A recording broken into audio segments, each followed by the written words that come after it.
Tonight, I'd like to talk about one of the questions nga ginabasa nato sa Bible every now and then. And sometimes I mention this in my message, the question that can be found in the book of Psalms in 116 verse 12. So it's an appropriate question. So let's all stand please and open your Bibles to Psalm 116 verse 12. Kay murag sige man ko maka-mention ani maayon ning atong mahisgutan kaning Psalm 116 verse 12. Okay, Psalm 116 verse 12. The Bible says, "What shall I render unto the Lord for all His benefits toward me?" So this is a question nga gi-ask ni David sa iyang kaugalingon. What can I give? How can I serve? Or what can I do?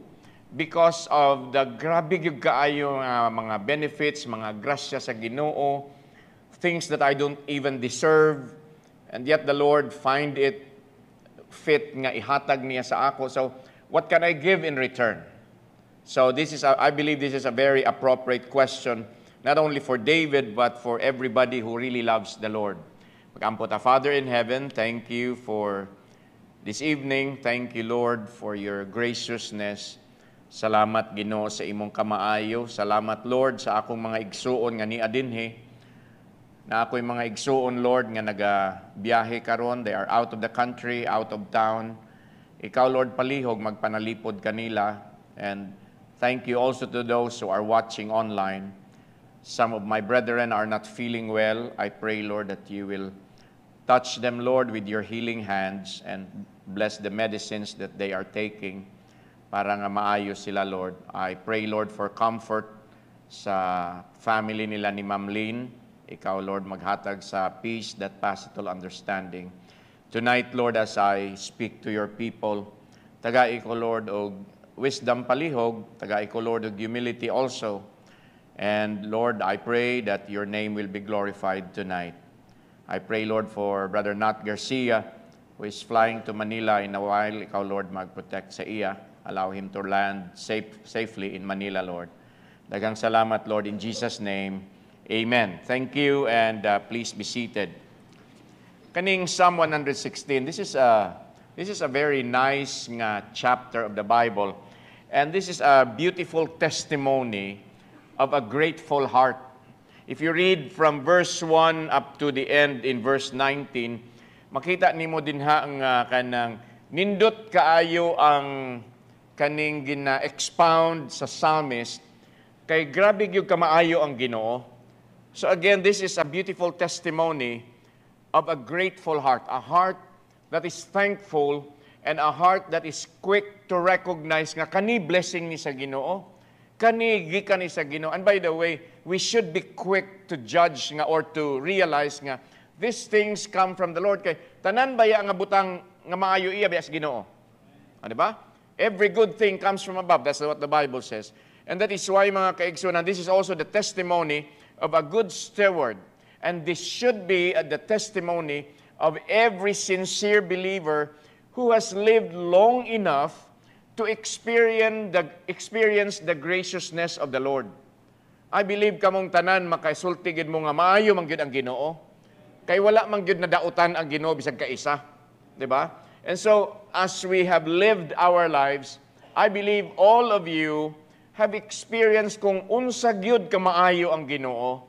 And so kani siyang nga question, I believe this is also for us. This is not only for David, but this is also for us. Ang gihimo ni David, after drawing a list of many reasons nga nung his heart is filled with gratitude, filled with love for the Lord, mauning gi-ask dayon ni David nga question nga dapat ipangutana pod nako sa akong kaugalingon ug ipangutana pod ninyo sa inyong mga kaugalingon.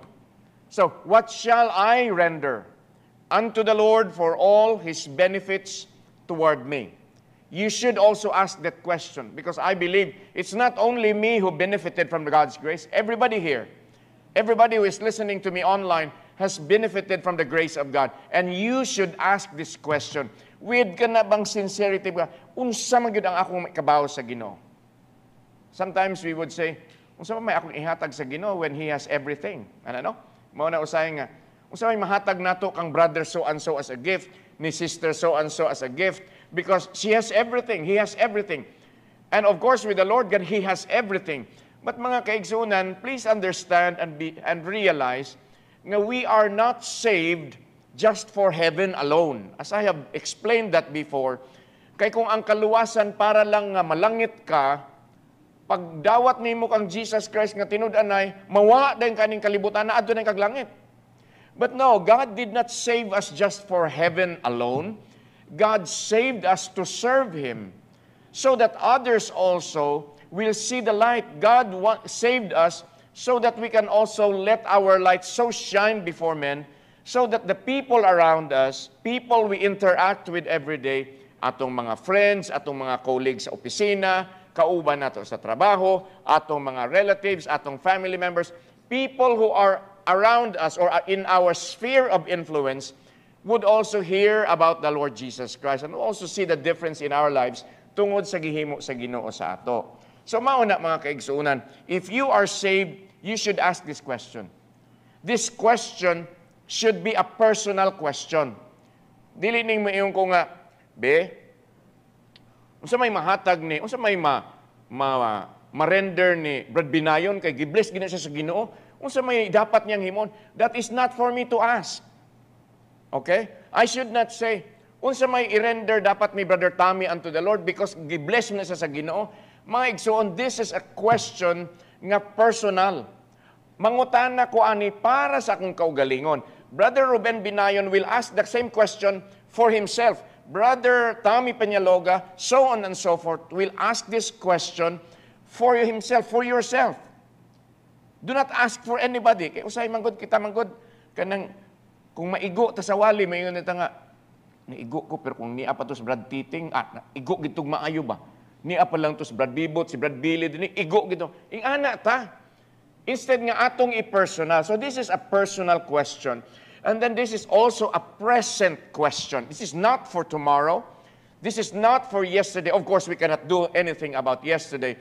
But this is a present question, meaning to say, a question for now, a question for tonight, a question while I am still alive, a question nga para karon. So, it is a present question. And because, mga igsoon, as I have said a while ago, this is an appropriate question, I believe this is a proper question for me and for everybody else. For some of us, it is a pressing question, for we do not have as much time in which to demonstrate our love for the Lord as we might think. Mga igsoon kaning, di ba ka na ginasulti man ako, ni nga, dili ko makapanghambog, nga ugma, buhi pa ko. Dili ko makaingon nga, next week, buhi pa ko. Yes, I have my schedules planned out. Yes, I have everything in my computer, it's in my phone. I have plans for this year, for February, March, nakaplasta na tanan. But mag-agad na siya sa kabubuton sa Ginoo kung buhi pa ko. As I have said a while ago, kaning akong busy nga schedules, this is because nga utang ni nako nga katong before pandemic. It was planned out, and then the pandemic came. Pagbuot man to sa Ginoo, so madayon. And then my schedules were planned out again. And then na-stroke ko, pagbuot man sa to sa Ginoo, so na palpak na sad ang katong mga schedules. So kaning ako mga schedules, mga kaigsuunan, this is according to the will of God. If it is the will of God. Mauna nga, Lord willing.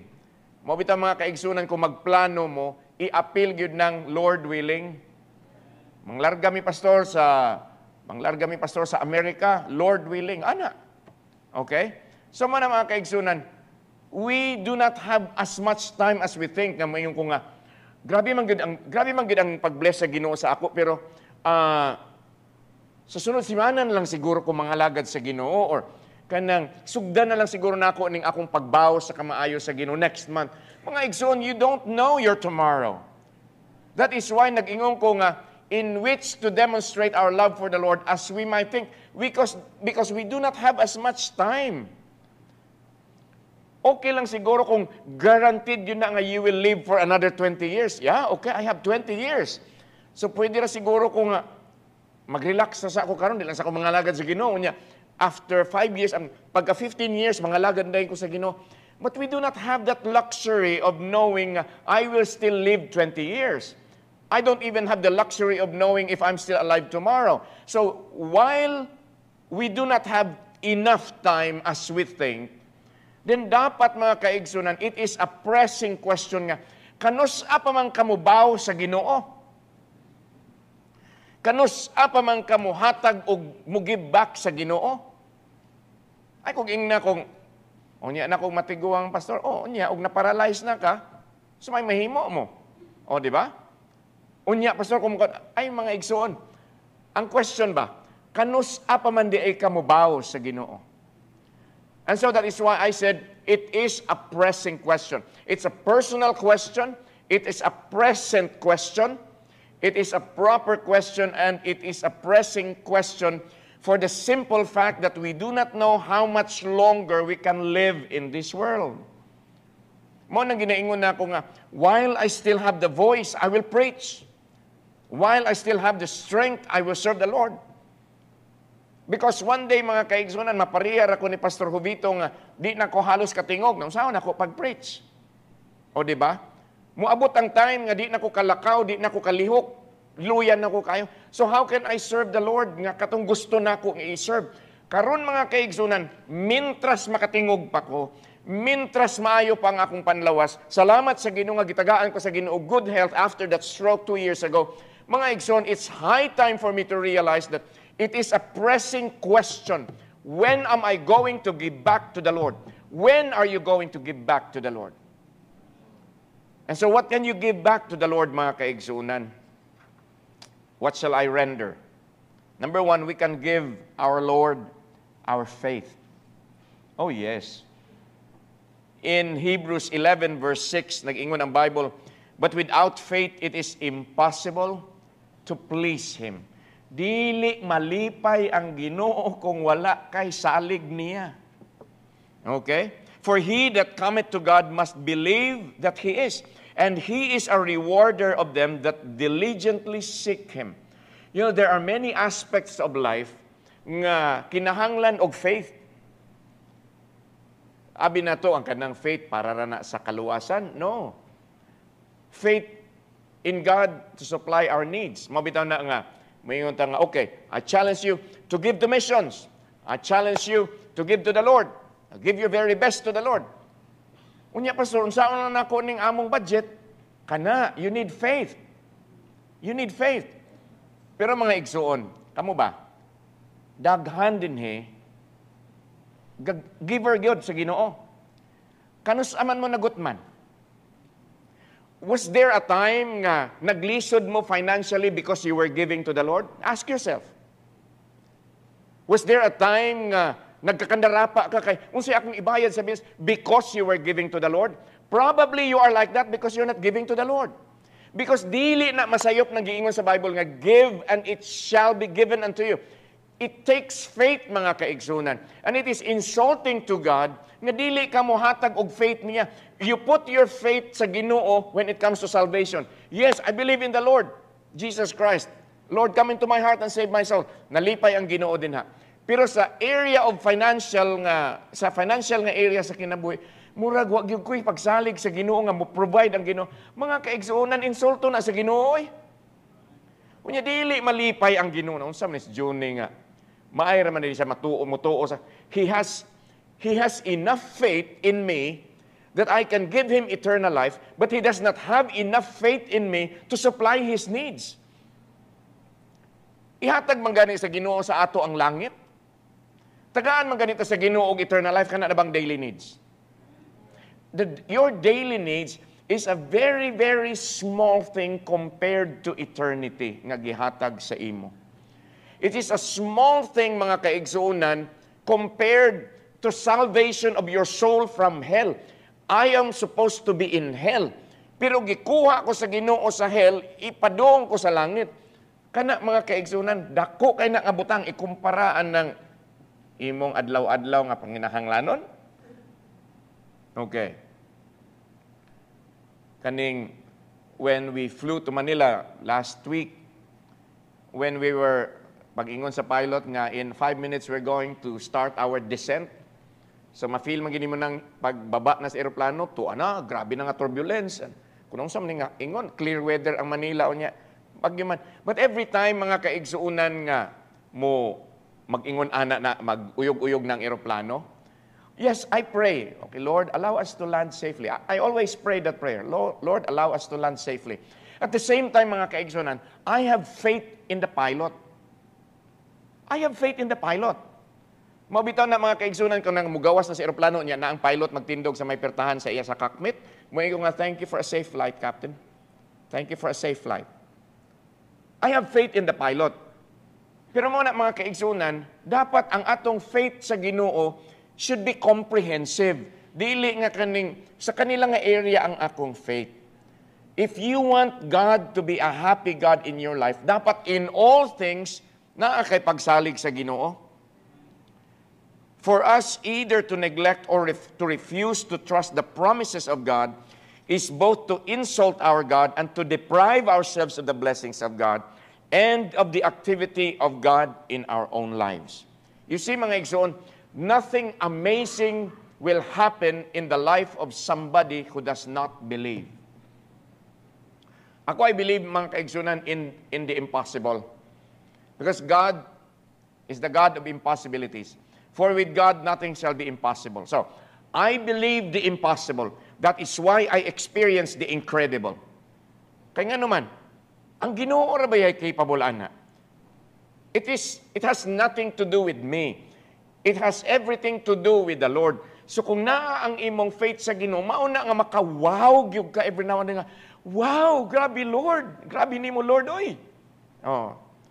But you cannot experience that if you do not have faith in the Lord.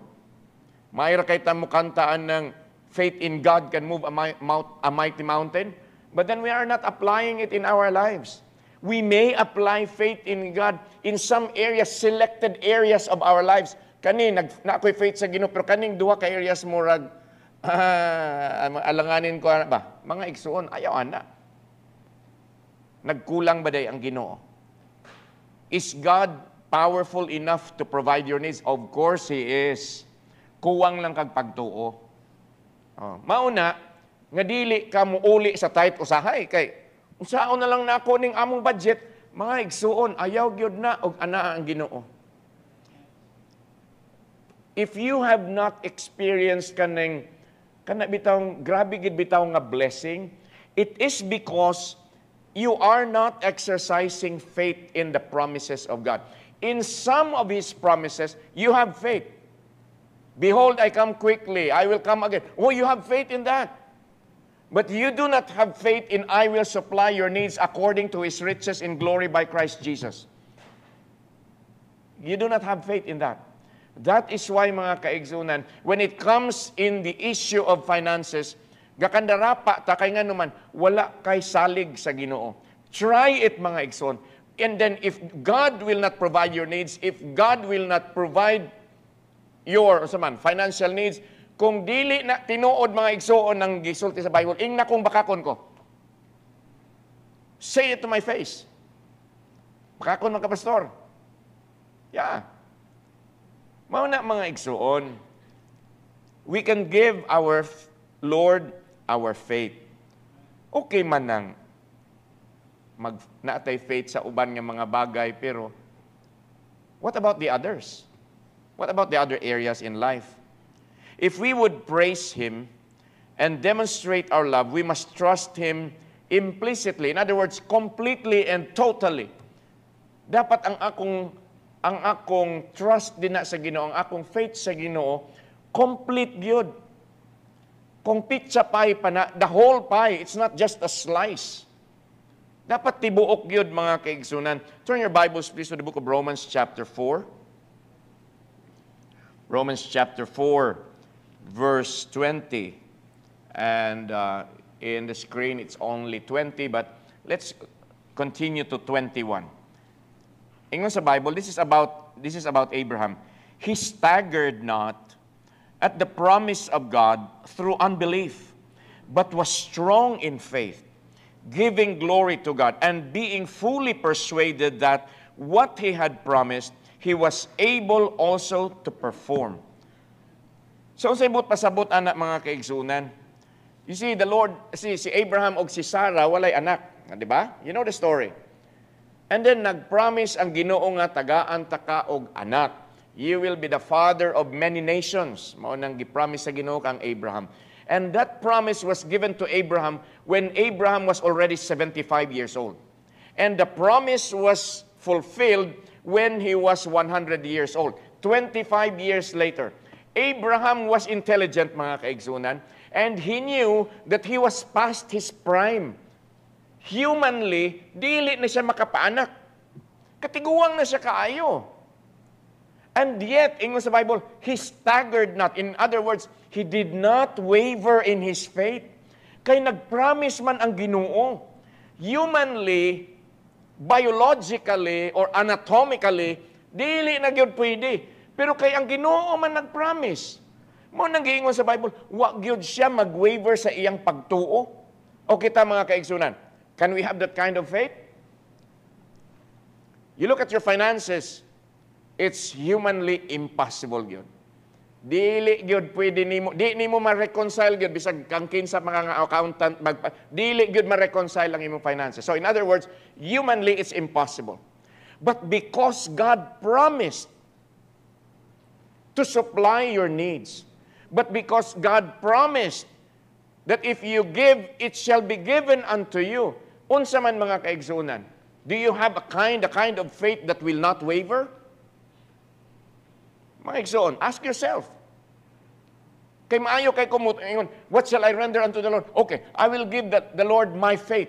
Is it complete? Is it implicit? Is it total? No. Kasi ang ani nga area sa akong kaugali, sa akong kinabuhi, murag di ko kahatag og faith sa Ginoo. Murag gyud ko'y salig anang iyang gina-promise sa Bible. Oy, mga kaigsunan, ayaw gyud ana. I challenge you tonight. Dapat your faith in God should be complete. It should be total. It should be implicit. Nga, why question? Tibuok ba? Tibuok. Grabe no, mga kaigsunan.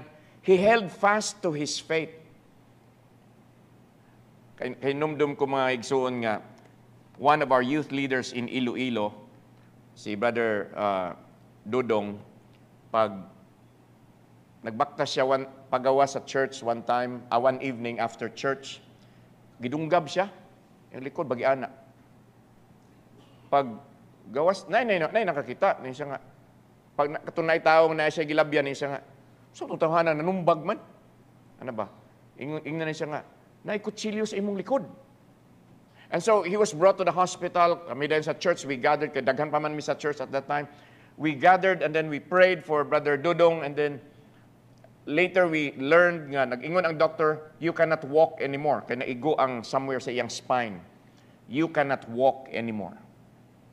So, medically, impossible na gyud nga makalakaw. Di na gyud pwede. Pero unsaon man mga igsuon kay mas gamhanan man ang Ginoo kaysa mga medical doctors. Siya go'y nag-create sa lawas. Ang Ginoo go'y nag-create nato. Bisag maingon pang doktor, di na pwede. Tanawa ra gud si Sarah. Sarah was already very old, 90 years old. Abraham was 100 years old. But the Lord promised 25 years ago. Grabe no? Kadugay na nga promise. Huwag yun siya mag-waver. Tanawa ra gud ang ingon sa Bible, oh. He staggered not at the promise of God through unbelief, but was strong in faith, giving glory to God. So, what shall I render unto the Lord for all His benefits toward me? You can give the Lord your faith. Pero siguro, dili nga kanang fraction lang of your life ang naay faith. Every aspect, every area of your life, dapat ihatag nimo sa Ginoo in faith. Kay salig sa Ginoo. Sa imong health, have faith in God. Imong finances, have faith in God. Imong salvation, you're done with that. You already had faith in God and now you're saved. Now you're going to heaven.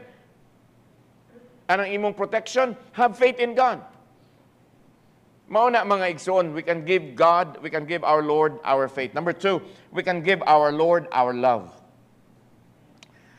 Kaya nga naman, the Lord fully deserves our love.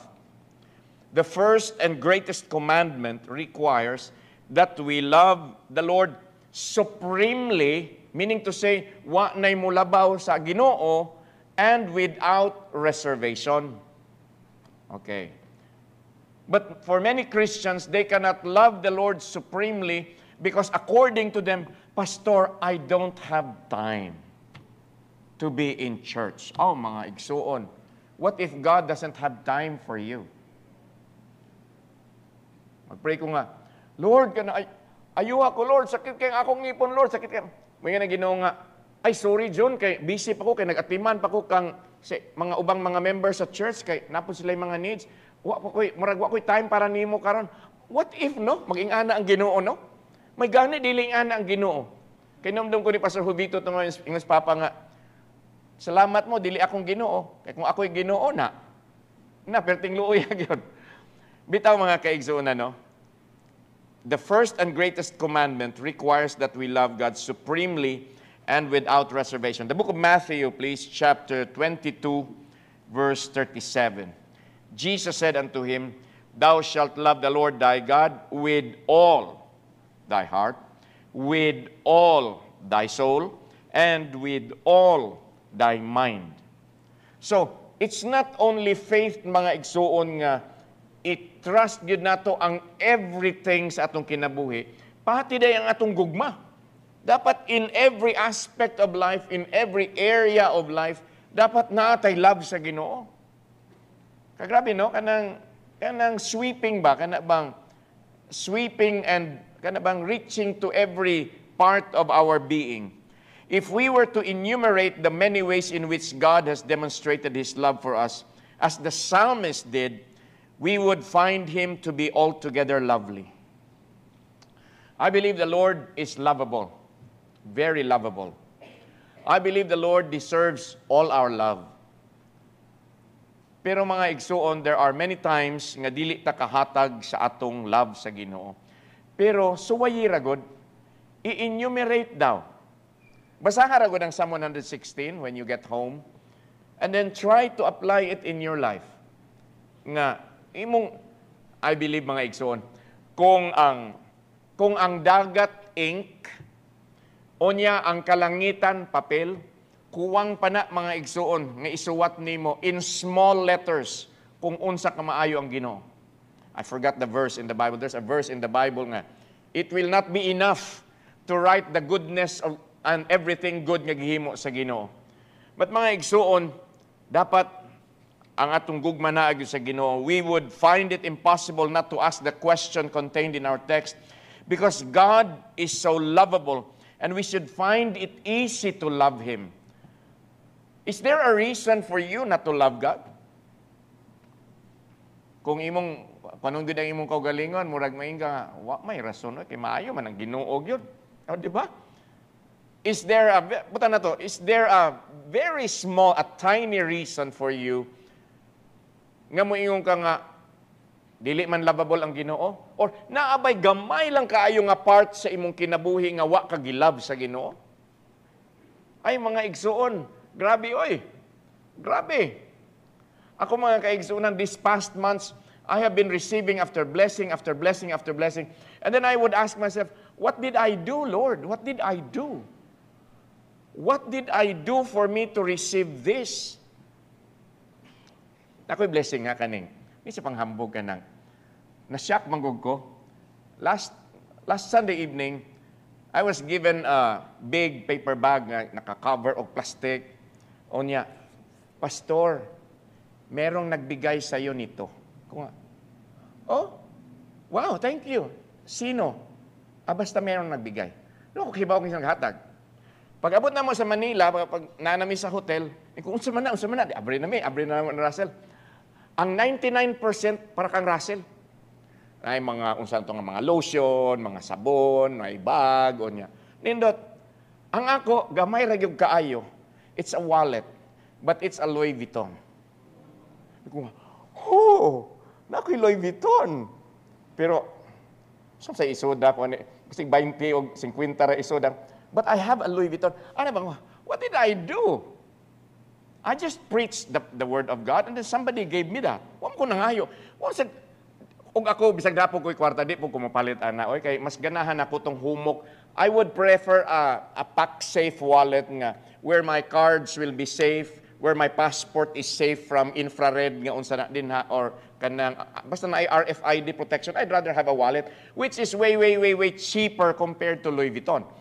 Pero na ako'y Louis Vuitton. Kuyaw, no? Dato na kay ko ba? Ba't mga kaigsunan, ana ba, kanabang, kagrabe gyud sa Ginoo. What did I do? So mga kaigsunan, dapat ilab na to ang Ginoo. Unsa kanang ako maigsunan, dili ko, I will not claim nga grabe gid ang akong love sa Ginoo kay I fail a lot of times. Dagang kog mga kapalpakan, dagang kog mga kakulangan. And probably on a scale of 1 to 100, siguro akong love siguro taas na siguro ng 80%, ana no? Pero unsa pagyug ka kung akong i-100%, no? Unsa pagyug ka ang ma-experience nako sa kamaayo sa Ginoo. We can give our Lord our faith, our love. Number 3, we can give our Lord our obedience. In John chapter 14 verse 15, unsay giingon sa Ginoo sa disciples and to us. It's not only to the disciples, ha? If it's in the Bible, it's also for us. Unsay giingon sa Ginoo, if ye love me, keep my commandments. So there is a very big if. If I really love the Lord, then I am going to obey His commandments. The reason is, ang pait mga kaigsunan ing ani. Muingon ko nga, yes, I love the Lord. 100% pastor? Yeah, 100%. Pero, dili ko ka-obey aning, maulagi ni, ang Bible, I will obey the Bible, pero kani nga part, there's a small part of the Bible nga, dili gyud na ko ma-obey. Then mga igsoon, I should question my love for the Lord. Kay masayop ba ang Ginoo? If you love me, if ye love me, keep my commandments. So ang pimailhan di ay nga love na ko kaayo ang Ginoo kung gatuman ko sa iyang mga sugo, sa iyang mga prinsipyo sa Biblia. So mga igsoon, it goes to say, if I'm not going to obey everything in the Bible, there is something terribly wrong with my love for God. But I profess nga, I love the Lord. Kanta pa kog, I love you, Lord. So man, duyugan pa ko sa orkestra mo, kanta pa kog, I love you, Lord. But is it 100%? After all I have received from God, after all the privileges, after all the opportunities nga gihatag sa Ginoo, unsa may akong ikahatag balik sa Ginoo? Well, love na akong Ginoo. Really? 1 to 100, asa man kadapit? Na, I cannot say 100%. I cannot say that honestly. Kaya nga naman, naman ang the love of the world. Na if you love the world, the love of the Father is not in you. That's Bible. But I love the limelight. I love to be famous. I love to be this. Mauna nga, I have plenty of videos in TikTok. I have videos in YouTube. Kaya gusto ko maingon ani, gusto ko mailado. Mga igsuon, dili complete akong love sa Ginoo. But mga igsuon, if you really love the Lord, you see, the Heavenly Father much prefers nga ang motive sa atong service sa Ginoo is love, dili fear. Are you following? Kana bang ayaw mong pangalagad sa Ginoo kay nahadlok mo sa Ginoo, kana bang fear nga basig kastiguhon ko sa Ginoo? That is not what God wants us to have. Ang gina-prefer sa Ginoo, I believe, is this, that I will serve Him, and the motivation of that service is love for the Lord, not fear. Di ba naaman ng, di ba, lain-lain man inyong trabaho din, naaman tay mga amo, di ba? Naaman tay mga boss, naaman tay mga managers, naaman tay mga supervisors. But what is your motivation in work? Because you love your work or because you fear your manager? Magtarong kog trabaho kay ganahan gid ko sa akong trabaho. Magtarong kog trabaho kay gihatag ni sa Ginoo sa ako. Magtarong kog trabaho kay love na ko ang Ginoo, or magtarong kog trabaho kay naara ba si boss? So na, if the cat is away, the mouse will play. Wa man si bossing, so dili ko magtarong sa akong trabaho. But the Lord would prefer it nga when you serve the Lord, It is because you love the Lord. Mauna, mga igsoon, you obey Him. The Lord would have us to labor in His vineyard because of love, rather than out of fear of the consequences of disobedience. Yes, there will be consequences sa disobedience, pero mas nindot tong nituman ta kay naglove ta sa Ginoo. Di na nang muubay ko sa Ginoo kay basig hapakon ko. Muubay ko sa Ginoo kay basig latuson ko. Legitimate man sad na nga motivation na, pero mas maayo gitong mga lagad ko sa Ginoo kay love na ko ang Ginoo. Are you following? So mga igsoon, you can give the Lord our faith, our love, our obedience, because mga igsoon, there is no substitute for obedience. There is no substitute for obedience. And number 4, we can give our Lord our dedicated body. In Romans chapter 12, verse 1, we close with this verse. I beseech you therefore, brethren, by the mercies of God, that ye present your bodies a living sacrifice, holy, acceptable unto God, which is your reasonable service. Na kanisad, dapat 100% pod. Di kay, a part of me is, like, I have talent, so akong ihatag sa Ginoo, pinaagi sa orkestra.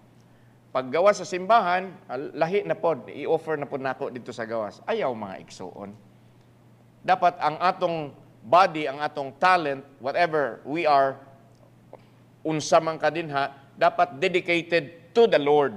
Dili kay half-half or 1/3 lang sa Ginoo or 1/4 lang sa Ginoo, but it should be dedicated to the Lord. The body of the believer is the temple of the Holy Spirit. The body is the tool that the inner man is to use in doing the work of God. So mga igsoon, Paul encourages the believers in Rome to dedicate their physical bodies as an act of worship dito sa Ginoo, as a gift on the altar in service of Jesus Christ. Somebody said, I'm not afraid to die for the Lord. Wow, isog no? Wa ko mahadlok magpakamatay para sa Ginoo. Okay, I commend your bravery, friend. Pero, are you willing to live for Christ? Are you willing to die for the Lord? What about living for Him? Are you willing to live for Him? Diha na mga complications. So, kaigsunan, when Paul wrote to the Corinthians, he declared that the spirit as well as the body belonged to God. Mauna, nga in every believer, kay ang akong body ug ang spirit ug akong kalag, iya man sa Ginoo, I should glorify Him and I should do my best to magnify Him. Ano bang? Siya ang makita sa atong kinabuhi. Yes, as human as we are, sometimes we fail. Hindi kay sometimes, many times we fail. Kay dili naman si Kristo makita sa ato na mga kapungot, mga nagsanga-sanga ng atong sungay, ano. But mga igsuon, nindot gitong maningkamot nga, we can make God known in and through our bodies. I close with this statement, faithfully, joyfully, and unreservedly, we should give ourselves both in praising our God and in seeking to persuade others to trust Him and to love Him. Mauna mga igsuon, 4 things tonight. What shall I render unto the Lord? For all His benefits. You can give Him your faith, your love, your obedience, and your whole being. Ikaw mismo. Ihatag nimo sa Ginoo. That is where you say, Lord, whatever your will is, I'm ready. I'm willing. You want me to go somewhere? I'll go. You want me to do something? I'll do it. Basta Lord, tanan akong kinabuhi para nimo. And when you have dedicated your body, when you have made a firm decision nga, mauna gyud na, kung unsay gusto sa Ginoo sa imong kinabuhi, dili na maglisod ang Ginoo nimo. Kay you are already fully dedicated, man. Okay? I hope we learned something tonight, and may the Lord bless the preaching of His word.